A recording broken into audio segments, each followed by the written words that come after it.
In this video, we're going to take a look at fluoride. Fluoride occurs naturally in many water systems. Too much fluoride in the water is a problem in some nations, including India. Warmer nations frequently have excess fluoride because fluoride levels rise in warm water. Rich fluoride soil, volcanic activity, forage grasses, grains, and human activities are the main causes of fluoride in drinking water. Now in 2024, we are more aware of research and can do our own by simply typing into Google. It's not like 1953 when they didn't have access to the information out there.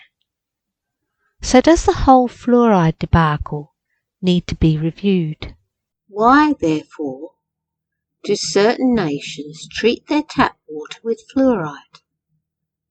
The prevention of dental decay is the only argument.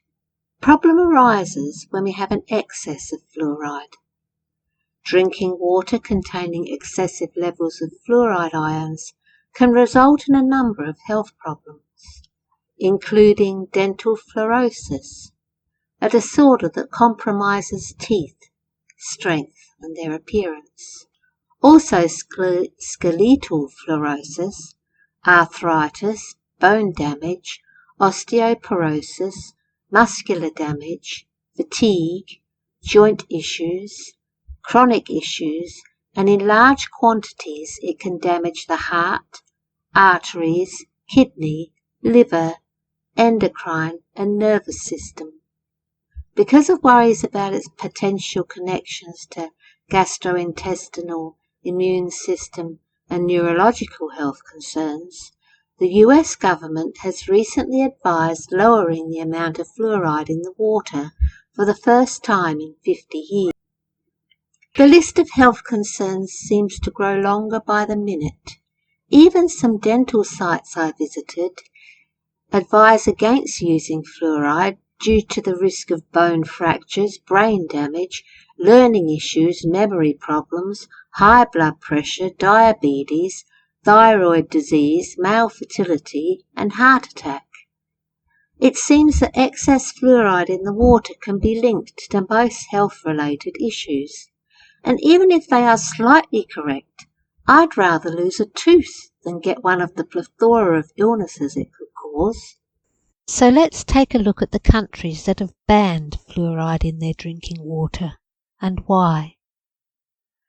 Fluoride in tap water was outlawed in the Netherlands in the late 1970s when a group of medical professionals produced proof that it had adverse effects on a proportion of the population, while government panels in Denmark and Sweden concluded there was insufficient evidence of safety. Other countries that banned it are France, Finland, Luxembourg, Norway, Switzerland, Italy, Japan, Germany, and India. After a major global study found that dental decay was marginally less common in places without fluoride in their water, New Zealand reversed its position on fluoride and decided against it also. Since I'm in Australia, and we do add fluoride to most of our water supplies, let's take a look at how it came to be, and to do that, we need to look at Australia state by state, as each state is governed by a different body. In 1953, the town of Beaconsfield in Tasmania became the first to employ fluoride in Australia. The story originated with a chemist named Frank Gray, who was moved to take action after an opera singer told him not to let his daughter's teeth be extracted if he wanted her to carry on singing. This was following the extraction of one of her teeth by a visiting dentist. New South Wales governing body is the Public Water Supplies Act of 1957. ACT was advised by the 1961 ACT Advisory Council.